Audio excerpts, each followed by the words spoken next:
Hello again, and welcome to the SEC Daily here on Southeastern 14. I'm your host, Chris Lee, joined by co-host Gavin Schoenwald, special guest Trey Wallace, who joins us on Fridays. Boy, we could do the pre-show conversation and put that behind a paywall that people would pay for. I'll just leave it at that.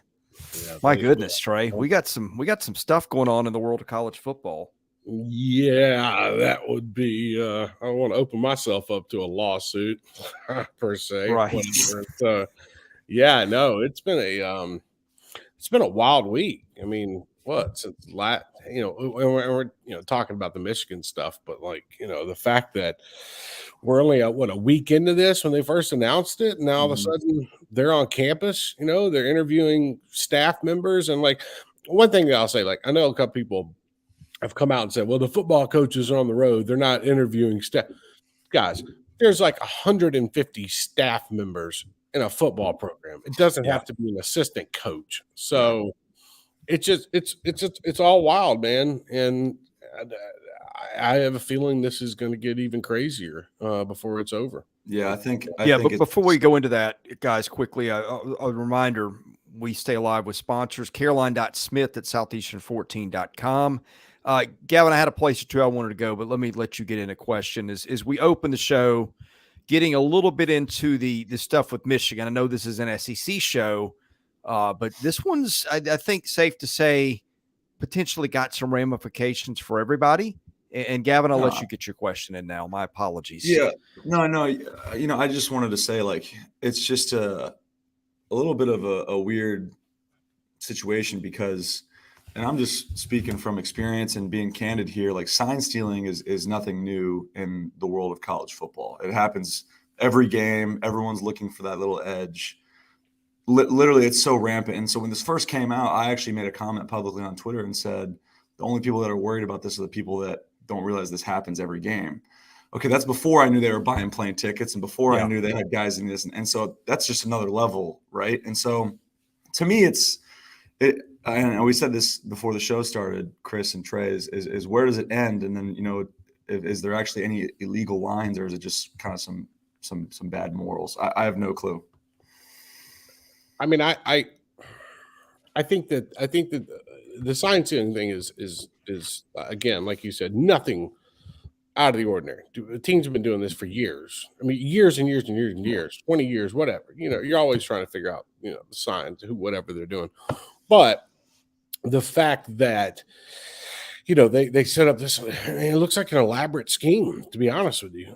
Not that elaborate. I mean, hell, you had a Tennessee message board poster, that called them out. They were doing it last December. But I think that the fact that we've gotten this far down the road in such a quick manner of time is what stands out to me. And it shows how concerned the NCAA is, it shows how concerned the Big Ten is.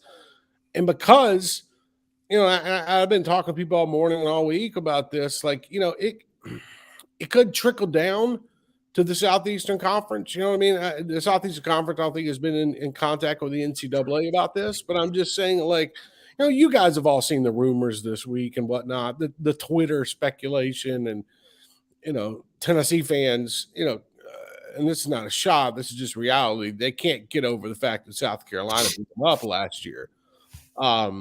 With Tennessee just having a bad secondary and a defense that was literally, there was in-house fighting during the week, leading up to that game. So, people are trying to connect dots. And in my opinion, there's not really dots to connect at the moment. Maybe something happens when they go through all these hard drives. And, that's another thing too, real quick, this, they had it all on computers and they had logs and schedules and what, this is okay. They were going out on a stretch when it comes to going on a limb, when it comes to, how they were doing it, how they were pulling off the plane tickets and buying tickets to games and whatnot. But then you think about it, you're like, well, dang, they didn't really cover their tracks in any way. Yeah. So I think that's the biggest thing. And I do think, Chris, we were talking about it. I think, the NCAA getting on campus so quick you have to remember, I mean, this time last week is when the NCAA announced, okay, we're looking into it along with the Big Ten. I think that the reason why the NCAA got on the campus so quick is because they're trying to gather as much information as they can for the Big Ten. So if the Big Ten has to make a decision, because the coaches and the other coaches in the Big Ten aren't going to come out publicly and complain about this because they have to, this guys, they got to have like a united front. But the NCAA is trying to get all this information together for the Big Ten. So if the Big Ten has to make a decision before championship Saturday on potentially what to do with Michigan, if they do, I don't think they will, because first-year commissioner Tony Petrie, is he actually going to do something to Michigan in his first? So it's just a lot, and I think a lot more is going to come out. We're seeing stuff every 3 or 4 hours. The new information, and I overall, you're catching other teams in crosshairs now. Like I talked to East Carolina officials this morning, and because Michigan opened the season against East Carolina. And I was like, do y'all have any records, anything like that pertaining to this investigation? They were like, no, no, we don't have, tickets weren't purchased by that Connor Stallions guy during the 21 or 22 season. And they like, well, you don't need signal stealing to beat East Carolina. No shot to East Carolina, just Michigan has better players. But that's what I'm getting at. Like, we're now hitting the point where, and I said this yesterday, and I'll kind of wrap it up here. Everybody in college football that has any type of connection to Michigan or others, they're paranoid right now. Yeah. That Michigan somehow, like this scheme by Connor Stallions, somehow he was doing it with other schools or whatnot, and maybe those schools are – so everybody's paranoid. And when everybody's paranoid, you get all these conspiracy theories out there, and some people want to run with them, some people don't want to run with it. But it's getting to a point now where, guys, we're only a week into this. Like, it's only going to get wilder from here. Yeah.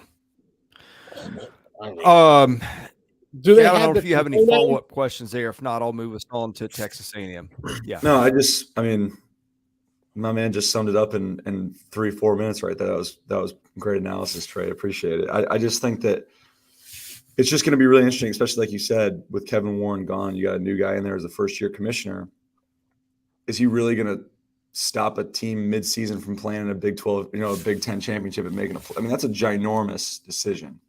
And then you really look at it and say, like I said, when we watch tape as a player, you have the sideline view, you have the end zone view, and there's one wide view, but you can see everybody on the sideline and the camera doesn't move. And so technically, if you want, technically everyone's signals is on there. And so my point is, even though, is this a bad look? Absolutely. They probably shouldn't be doing it. Is it actually illegal? Are we really talking about that? And if it's not, then how can you keep a team out of a college football playoff for a Big Ten championship? It's a really sticky situation, and it's just going to get worse. I think just real quick to hit on that. I think the legal and the illegal part, I think if you're smart enough in college football and you kind of know this, like, it's not illegal to steal signs. It's just not. But it's illegal if you have some big scheme and somebody's paying for it, where you're traveling to different sites and you're doing it that way. Like, that's the difference in all of this. Yeah. Like, they didn't have some genius on the sideline that could break down their signals in one quarter. Right. Yeah. It's the advanced part of it that's problematic. And who's paying for it and who knew about it. And that's the biggest thing. Jim Harbaugh says, oh, I didn't know about it. This was going on. Okay, but old boy was standing right next to your DC, your OC, standing next to you the whole time. You can't act like, I don't know who that guy was. Like, I don't know what's going on.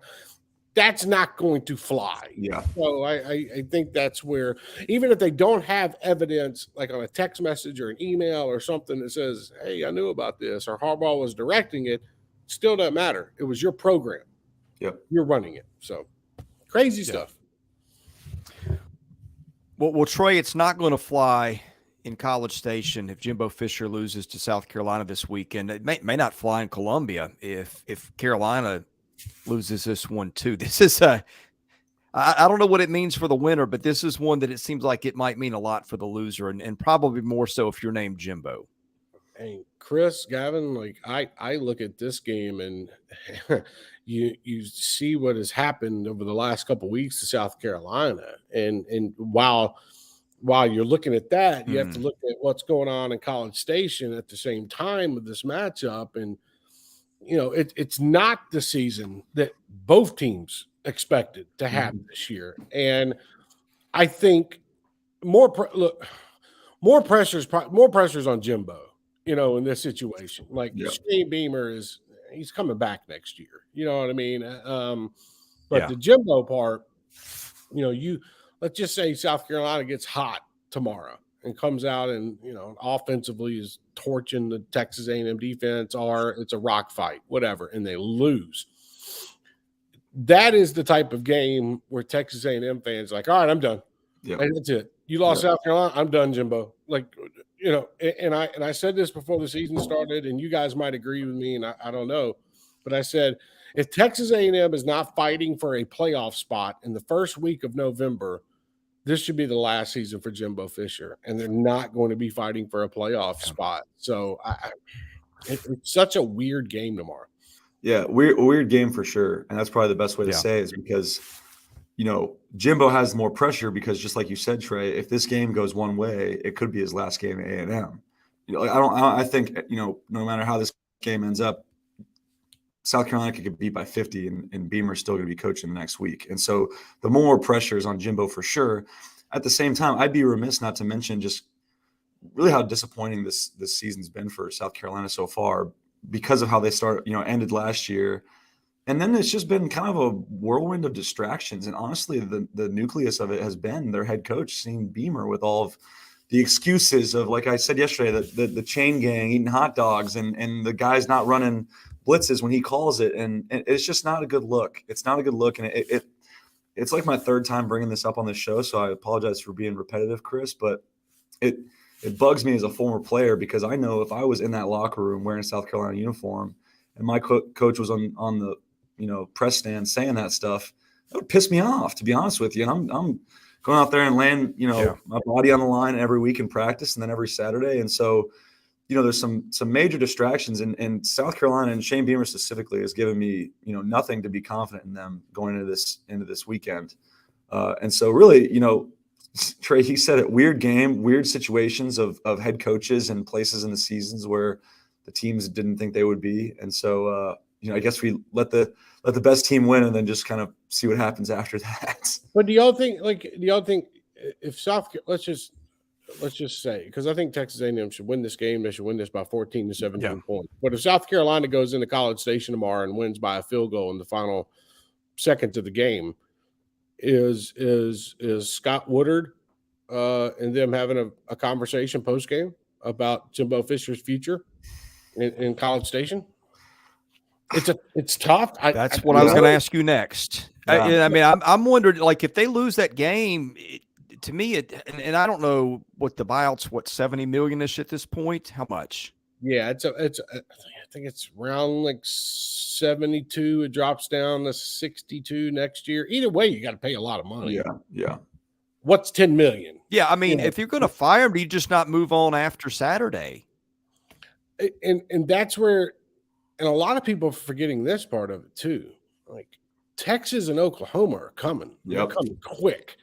So if Texas A&M program is continuing to go that way while these other two are looking that way, it sets up for a difficult transition with these two teams coming in. So I just, I don't know, man. I just get tired of talking about Jimbo and Texas A&M.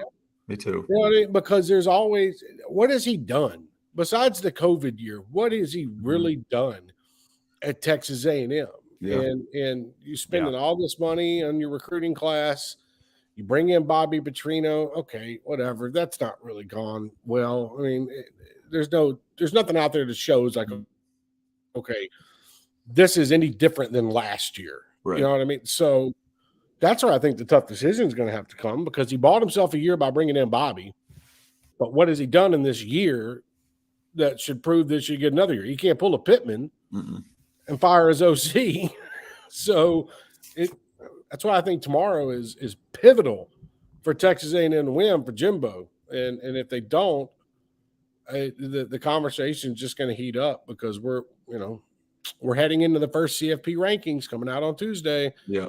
And Texas A&M is not going to sniff the top 25. Nah, nowhere near it. And that's what it is too, Trey. Like, let's rewind when A&M first came into the SEC, right? And I mean, they and Missouri, really, if we're talking about it, making back-to-back, SEC championship games and playing really well. And A&M has, Johnny football is the talk of college football, and and then they get someone out of there and they hire Jimbo, and through the same amount of games, Jimbo has a worse record than Kevin Sumlin. And so, like, when you go play there or visit to watch a game and you see Kyle Field and you see College Station, there's absolutely no reason that program should not be a perennial top 10 consistent program every single year. And like you said, Trey, the fact that they're not even sniffing nowhere near it, okay, then a variable has to change. And in my opinion, it's got to be the leadership. It's got to be the coaches, because like we see it every year. The recruiting's coming in. You walk to their stadium and their facilities, and it's best in the country.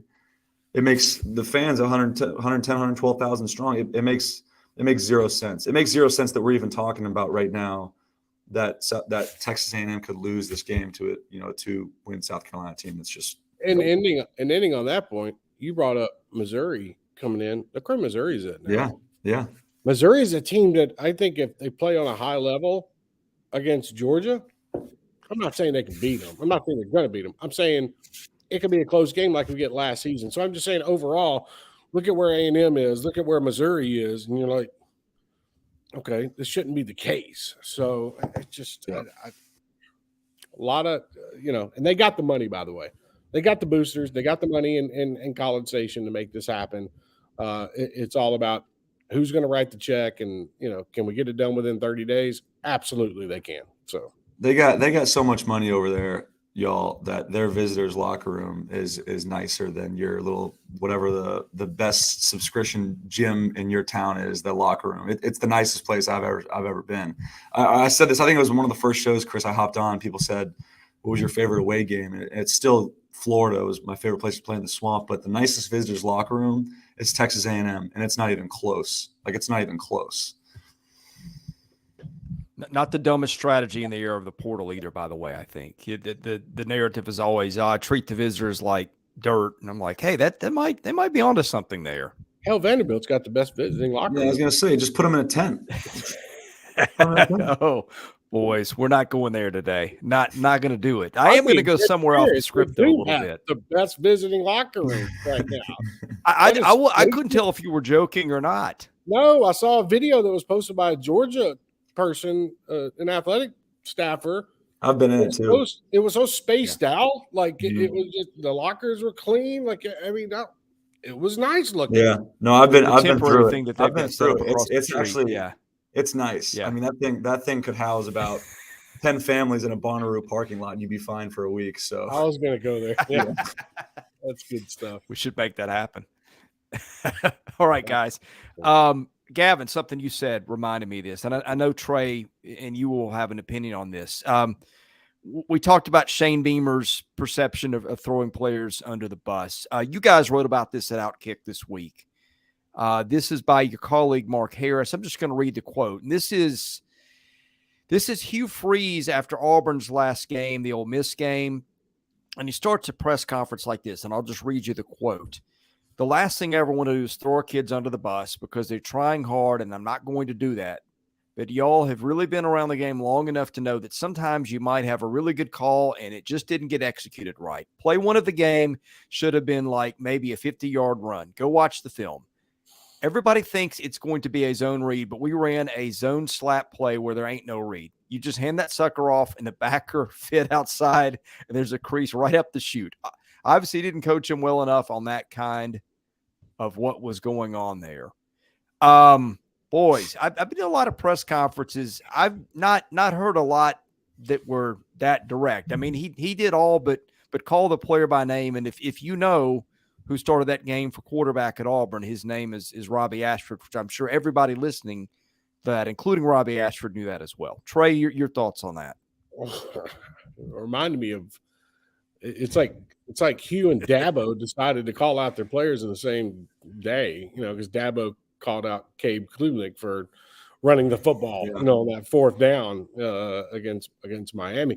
Now, Hugh Freeze is really upset that he does not have a quarterback in Auburn. Like that. That's what it is. He doesn't have a quarterback to run a system.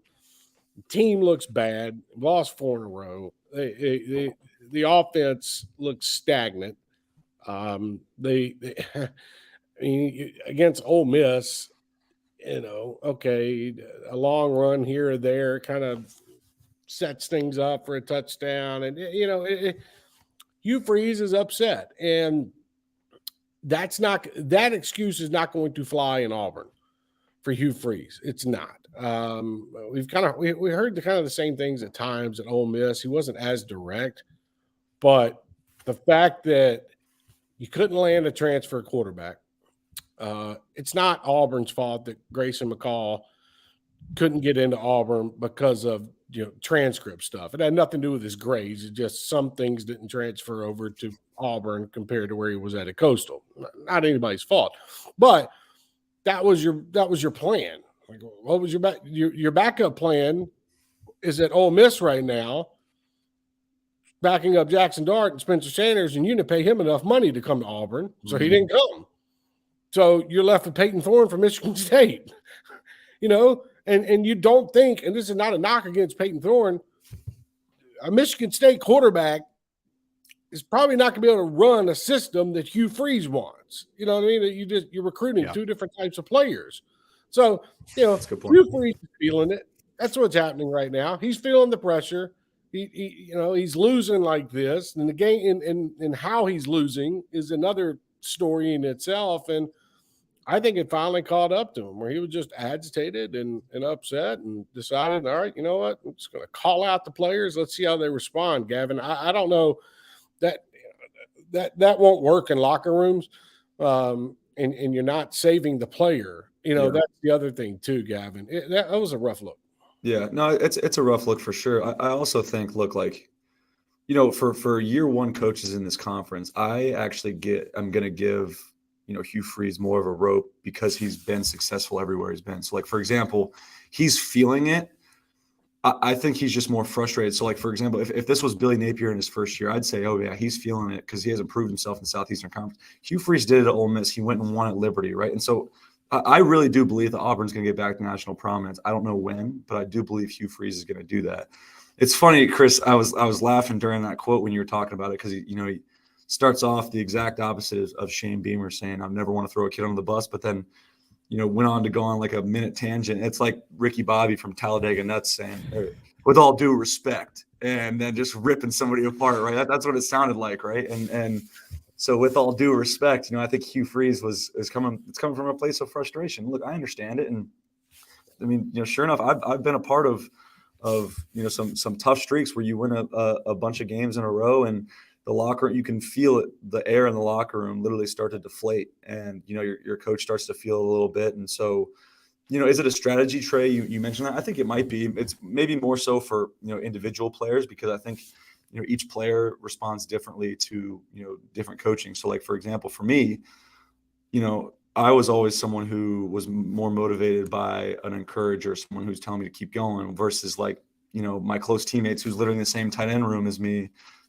needs to be cursed out and yelled at, and that's how he gets on his horse. And so players respond differently. Is this a tactic to the whole team? I don't think so, but maybe this is Hugh Freeze, because he is known as a player's coach, someone who knows his players' personalities and gets to know them well. And I've had a bunch of good friends, Dawson Knox, Bryce Matthews, great buddies who played at Ole Miss under Hugh Freeze, who literally have nothing but great things to say about him. So maybe this is, from a personal relationship, how he knows Ashford's going to respond, but I don't think this is directed at the entire team. It's also too, where does he spend most of his time? Yeah, with the quarterbacks, exactly. Yeah. Quarterback, offensive side of the room. Yeah. If he knows anyone well in that locker room, it's the guys in that room for sure. I just think he's agitated. I don't think he has the answers. I think Cadillac Williams probably needs to be involved more with certain things down at Auburn. Day to day. I just think he's got a long road ahead if he doesn't go find himself a quarterback that's going to work in his system at Auburn. Yeah. All right, got a super chat here from Dan Rudloff. Is Eli Drinkwitz the coach of the year? I presume that's in the SEC. I would say yes so far. I don't see how he's not. You go beat Georgia next week, you might be national coach of the year. Yeah, I think he is. I mean, it doesn't have, you can't, you're not giving it to Brian Kelly. You're not giving it to Nick Saban, even though I think Nick Saban's done a great job with what's been going on at Alabama this year and a down year. And Kirby, how many times can Kirby win coach of the year? You know what I mean? Like it's one of those things. I give credit to Eli Drinkwitz and what he's done, man. Especially with Brady Cook this year. Luther Bone on the outside. I just feel like if they can continue this and let's just say finish the season maybe like 9-3, something like that. Talk about one hell of a turnaround at Missouri, and especially with recruiting and what they're doing. I know they lost out on a wide receiver to Texas, Wingo, or whatnot. I don't follow recruiting as much anymore besides the portal, but I'm just saying overall as a program, man, it's wild to see where Missouri's at right now, and this is just a good football team. This is not luck or anything like that. No fluke. Yeah, Gavin, it's just no fluke. Feels like they finally put it all together under a coach that a lot of people want to make fun of, but God knows what he's doing. Yeah, and it's funny because he is. All right, Troy. Sorry. Oh, no, you're good. You're good. I was just going on to. No, you continue. We've got a small delay here. Yeah. Okay. It is no fluke. I mean, when you turn on and watch them play, our biggest question going into the year, defensively, Missouri always had it, right? Last year they played really well. They're carrying that over now. And now, what is the talk when we get on here and talk about Mizzou, y'all? We talk about Brady Cook. We talk about Luther Burden. Like, we're talking about offensive players. And who would have thought that we're talking about? And this is what they were missing, right? And they're finally coming along. I think in the coach of the year for the conference, I don't see how it's not Eli Drinkwitz, to be honest with you. Trey, like you said, if they find a way to beat Georgia, then that maybe gets elevated to possibly national coach of the year, but that also might be for a guy out west and Kalen DeBoer, maybe even Dan Lanning at Oregon. Those guys have had great years too. So we'll see. But what an unbelievable job he's done so far. But it's not about how you start; it's about how you finish. Trey, I know you've got just a couple minutes left with this, so I want to get to this one next. I'll go about 10 more, so we're okay. That'll work. Maybe let us get to one more thing after this. All right, Kentucky, Tennessee this weekend. Neither team quite where it wants to be heading into this one. There's some talk of dissension at Kentucky. I'm not reporting it. Just these are things that happen when you start to disappoint this late in the year. You've got the portal. You've got kids with 1 foot in, 1 foot out. Yep. Let's say Tennessee goes up to Lexington and cleans Kentucky's clock tomorrow. Then what for Mark Stoops in Kentucky? I think you have to take a really hard look in the mirror and ask yourself what else can be accomplished at Kentucky under Mark Stoops. Not saying fire him, not saying anything like that. I'm more looking at it from a Stoops standpoint. Like, man, what else can I do? You know what I mean? Up here, I'm not going to win an SEC title. You're not going to be in playoff contention. Every season, you start 5 or 6-0 because you're padding the hell out of your schedule, which that's fine. Whatever. That's cool. I know they beat Florida last year. Whatever.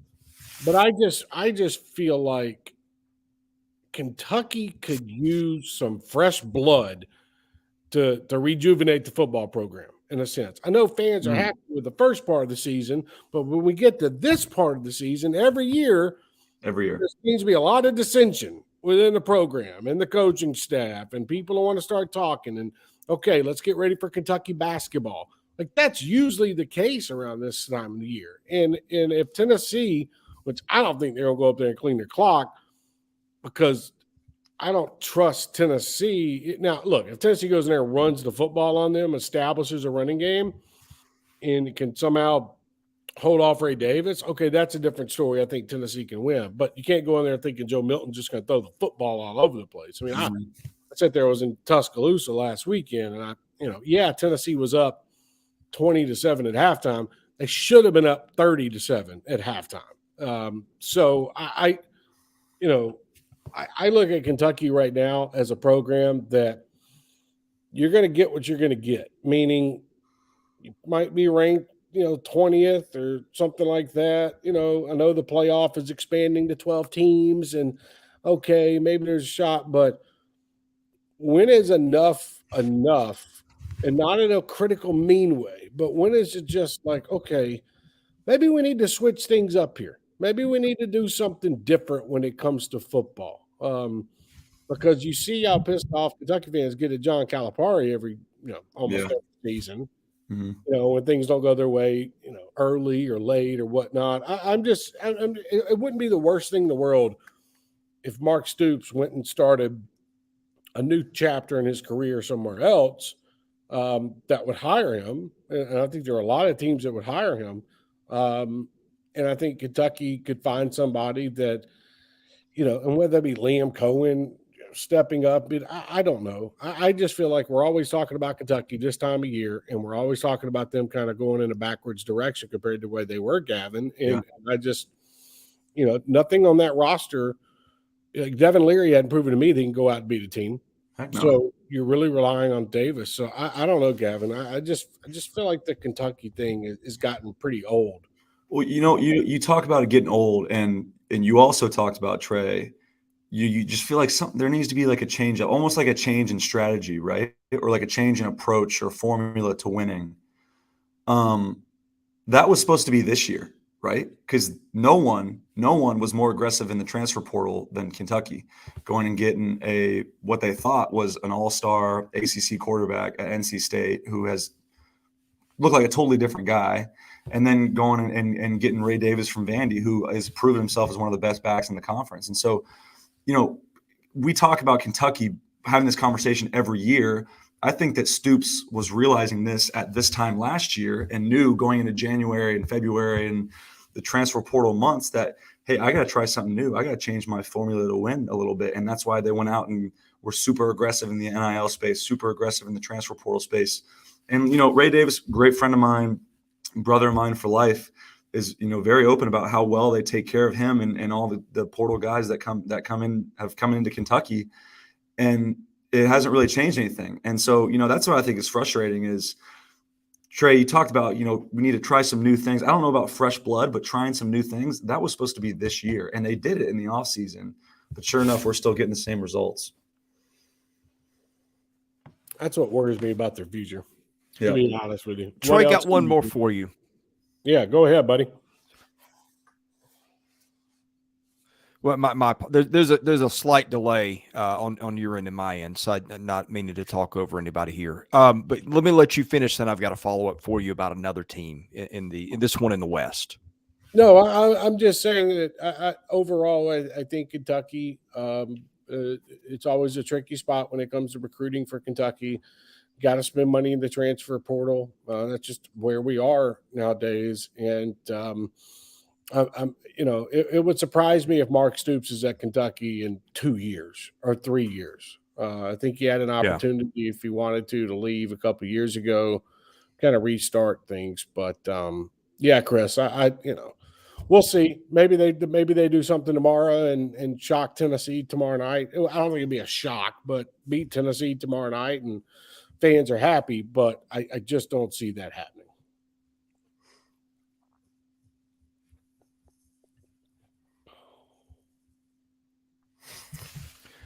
Okay, Trey. Last week, Mississippi State beats Arkansas 7-3 in a game that you needed those eclipse glasses to watch. That was a gift for Zach Arnett. I get it, right? But does that maybe sometimes you need a break here or there, right? You just need something to go your way that you're not expecting, a little confidence. It's not like Mississippi State is awful. Let's say State puts together a couple more before the end of the year, does this provide a path maybe for Zach Arnett to have some success, or are we reaching here a little bit? Look, I said it when he got hired that I thought Mississippi State moved too quick. Agreed. To hire Arnett. And I understand the reasonings why. It's not lost on me what was going on when Mike Leach passed away, unfortunately. And Mississippi State wanted to keep that collective unit, and Arnett was a part of that with Leach. That is not lost on me. But I feel like they should have stayed with what they had with Will Rogers, meaning the same type of system, at least while Will Rogers was going to be in Starkville, because we've seen the numbers that he had last year compared to this year, completely different dynamic on offense. And so, grab 2 more wins to wrap this season up, 3 more wins. I don't know. You change things up. It's a different dynamic in the offseason. You're most likely going to give him another year to try to figure things out. And I think, look, if Will Rogers can play tomorrow with that shoulder, I don't know if he can. Mike Wright, I know, played last weekend, and they have to run a different offense with Mike Wright, and that's okay. And I like Mike Wright, but I feel like, if Rogers plays tomorrow, I think Mississippi State beats Auburn. If Mike Wright plays, it's going to be interesting to see how they run the football, run some RPOs with Mike Wright, let him kind of open it up down the field just a little bit too, if they can. But I just feel like one of these games, this is one of them games, Gavin and Chris, where they're coming off the win over Arkansas. It was a rock fight. I think we're in for another rock fight tomorrow. Defensive battle, 6-6 in the fourth quarter, and somebody wins it, or maybe it just goes wide open and teams just go back and forth. But I'm taking Mississippi State to win tomorrow, and I don't care who the quarterback is.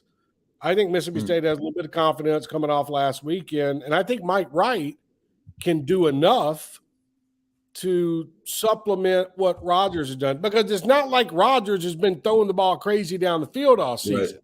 Yeah. He's kind of been running the same offense that you would run with Mike Wright. Mm-hmm. So, and by the way, Mike Wright has done some things on the road in the SEC before.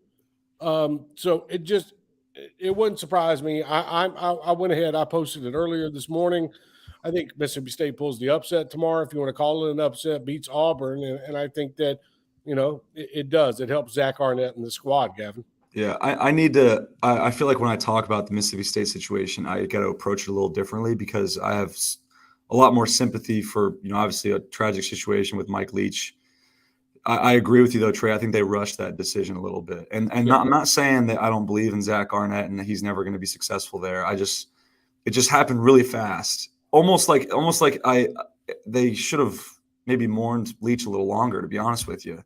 And, not only that, but they get a new offensive coordinator as well. And so not only is it a new guy at the head helm, but a new offensive coordinator. And, I know Mike Wright personally, and that's the reason that he ended up at Mississippi State was the new OC hire. And, Mike was visiting schools like, UCF and a couple others, and out of nowhere decided to go interconference transfer to Starkville. And so, whatever happens this weekend, I love that term. I haven't heard that, rock fight. I'm gonna use that in those stalemate games, Trey. That's awesome.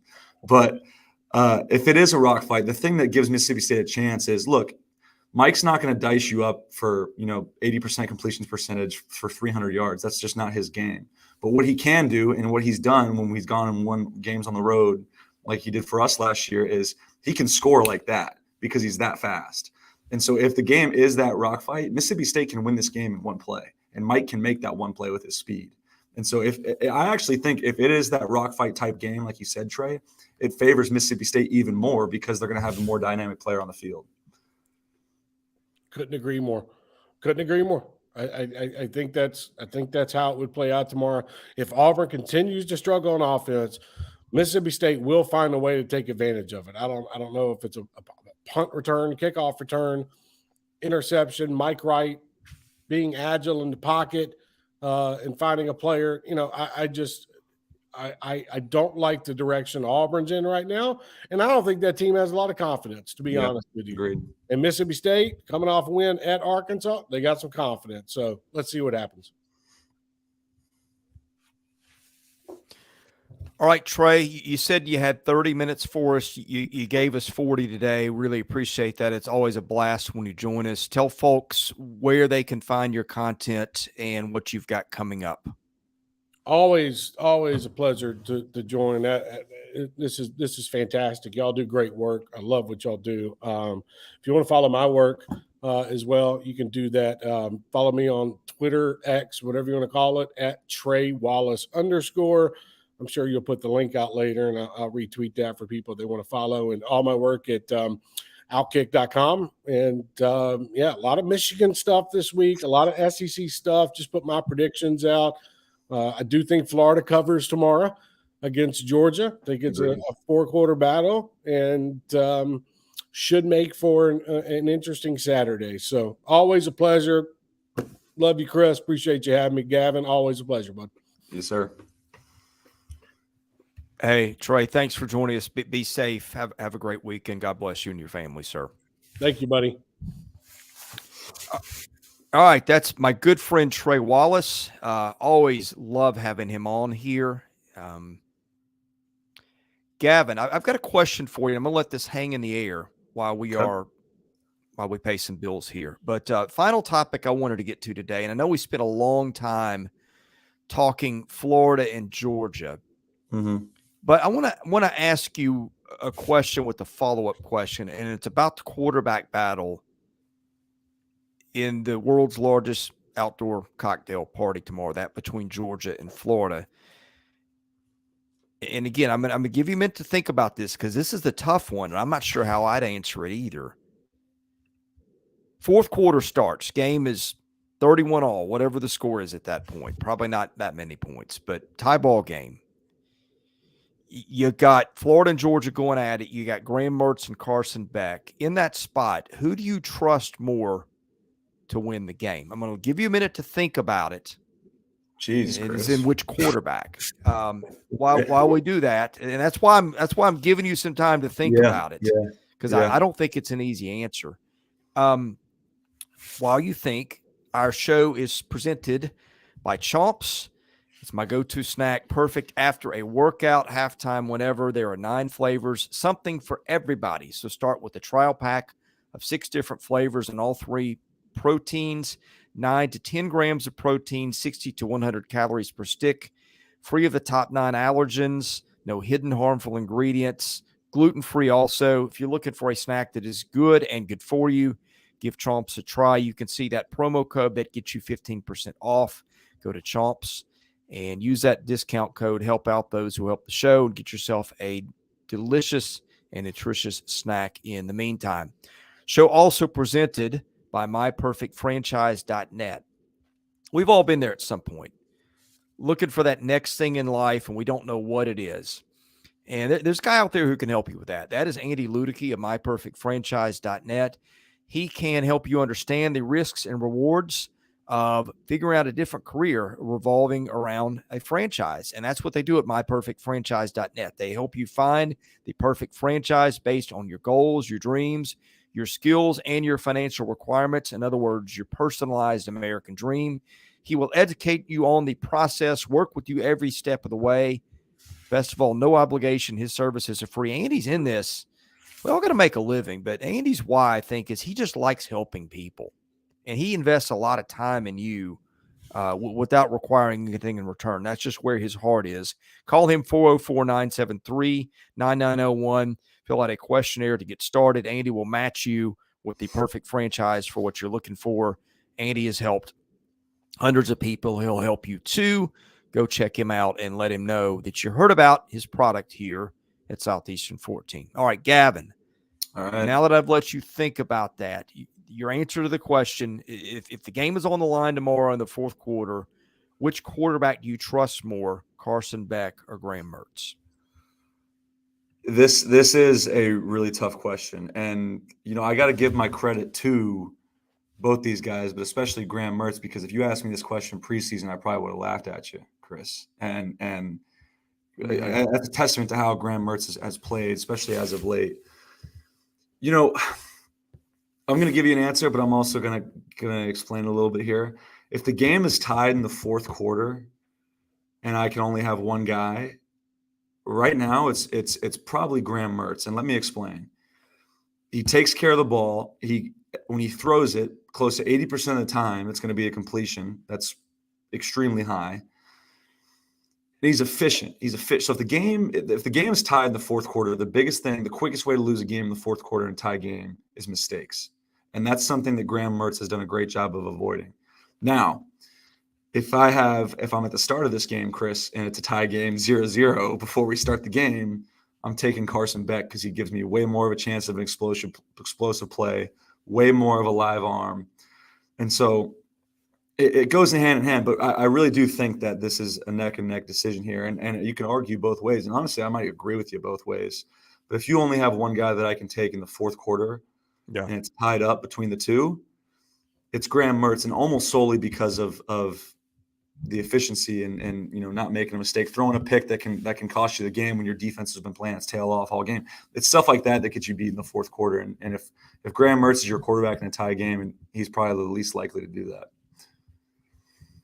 Well, and I think that's the right answer. Here's another thing you didn't mention, but I'm sure it's in the back of your head. Who's played in more of these spots? It's Graham Mertz. I mean, Carson Beck still has not played in a game where – That's true. I mean, I guess you could say the South Carolina game, they're down 14-3 at half, but they're at home, and everybody knew they were the better team. They came back, and by the time that game was late, it wasn't really in the balance. Yeah. Graham Mertz, for better or worse, has at least been in those situations, and Carson Beck has not. Yeah. That's fair. That's very fair. And I'll say this too, though, is, I wasn't very sold on Carson Beck before the season started, and I wasn't the first couple games.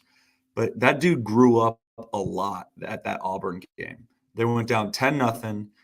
He didn't look great early. Ends up throwing for 315 and winning the game late. Look, it helps when you have a guy like Brock Bowers. But he grew up a lot in that game. And looking back, I'm sure Kirby and probably Beck himself too is thankful that happened, because you're right, Chris. Like those dogfight games that you get into in the fourth quarter and they're tight, like you want your quarterback to have some of those experiences under his belt. And thankfully, especially on the road, and thankfully he was able to experience that at Auburn, where you learn from both wins and losses. It's a lot more exciting when you learn from a win. Trust me, speaking from experience there. Yeah.